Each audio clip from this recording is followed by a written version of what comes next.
बच्चों हमें यहाँ पे क्वेश्चन दिया गया है in the metre bridge circuit the point D is the balance point which option will be correct. So बच्चों इस क्वेश्चन में बोला गया है एक मीटर ब्रिज हमें यहाँ पे दिया हुआ है जिसके लिए जो पॉइंट डी है वो यहाँ पे बैलेंस पॉइंट है।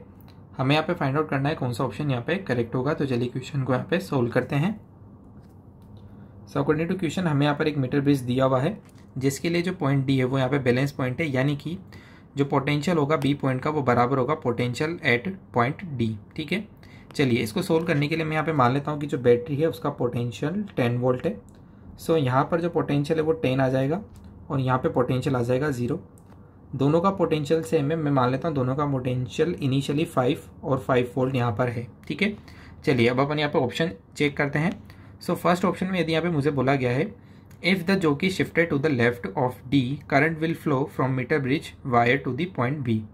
तो यदि मैं जोकी को लेफ्ट की तरफ शिफ्ट करता हूँ, यानी कि मैं यहाँ से लेफ्ट की तरफ चलूँगा तो मेरा पोटेंशियल कितना आ जाएगा यहाँ पे 6, 7, 8। ठीक है, सो यदि मैं यहाँ पे लेफ्ट की तरफ चलूँगा तो जो डी का पोटेंशियल है वो बी के कंपैरिजन में क्या होगा, हाई होगा। सो जो डी है वो हाई पोटेंशियल पे होगा बी के कंपैरिजन में, यानी कि जो करंट है वो फ्लो करेगी मीटर ब्रिज वायर से पॉइंट बी की तरफ, यानी कि ऑप्शन नंबर ए क्या होगा, करेक्ट होगा। चलिए बात करते हैं ऑप्शन नंबर बी की, है ना। ऑप्शन नंबर ए क्या होगा, फिलहाल करेक्ट होगा।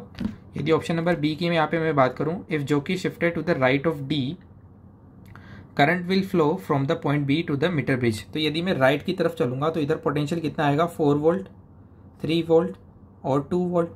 तो इस केस में जो डी का पोटेंशियल है वो बी के पोटेंशियल से क्या हो गया है, कम हो गया है। तो डी आ गया है लो पोटेंशियल पे, बी आ गया है हाई पोटेंशियल पे। सो अब करंट फ्लो करेगी point B to the meter bridge wire, यानी कि जो ऑप्शन नंबर बी होगा वो भी क्या होगा, यहाँ पे करेक्ट होगा। चलिए अब अपन यहाँ पे ऑप्शन नंबर सी और ऑप्शन नंबर डी की बात करते हैं। तो यहाँ पे बोला गया है ऑप्शन नंबर सी में if the jockey is at the point D but now the resistance of P is heated. जो कि डी पर ही है लेकिन अब यहाँ पे जो रेजिस्टेंस है पी का उसको हीट किया गया है, तो जो करंट है वो फ्लो करेगी फ्रॉम पॉइंट बी से मीटर ब्रिज वायर तक। तो इसको चेक करते हैं।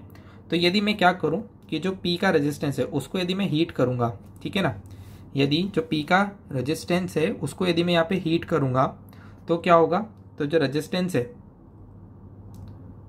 हीट करने पे उसकी वैल्यू क्या होगी, इंक्रीज होगी, यानी कि जो पोटेंशियल ड्रॉप होगा, पोटेंशियल ड्रॉप अगेंस्ट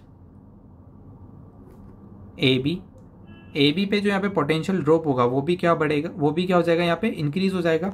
यदि रेजिस्टेंस इंक्रीज होगा तो जो पोटेंशियल ड्रॉप होगा पी वाले रेजिस्टेंस के अक्रॉस, यानी कि ए बी वाले वायर के अक्रॉस, वो भी क्या हो जाएगा, इंक्रीज हो जाएगा। सो पोटेंशियल ड्रॉप हमारा बढ़ गया है, यानी कि जो बी के अक्रॉस यहाँ पे वोल्टेज होगा वो क्या हो जाएगा, यहाँ पे डिक्रीज हो जाएगा। और जो डी वाला पॉइंट है उसका तो पोटेंशियल अभी भी वही है, यानी कि इस केस में क्या हुआ कि जो बी वाला पॉइंट है वो आ गया हमारा लो पोटेंशियल पे, ठीक है, और जो डी वाला पॉइंट है वो आ गया हमारा हाई पोटेंशियल पे। सो आप सभी को पता है for this case high potential से लो पोटेंशियल करंट यहाँ पे फ्लो करेगी, यानी कि जो करंट है वो यहाँ पे फ्लो करेगी metre bridge wire to the point B, है ना। मीटर ब्रिज वायर से बी पॉइंट पे जाएगी, ना कि बी पॉइंट से मीटर ब्रिज वायर पे। सो जो ऑप्शन नंबर हमारा सी होगा वो क्या होगा, इनकरेक्ट होगा, और ऑप्शन नंबर जो डी है वो क्या हो जाएगा, यहाँ पे करेक्ट हो जाएगा। So for this question option number A, B and D will be correct. Thank you.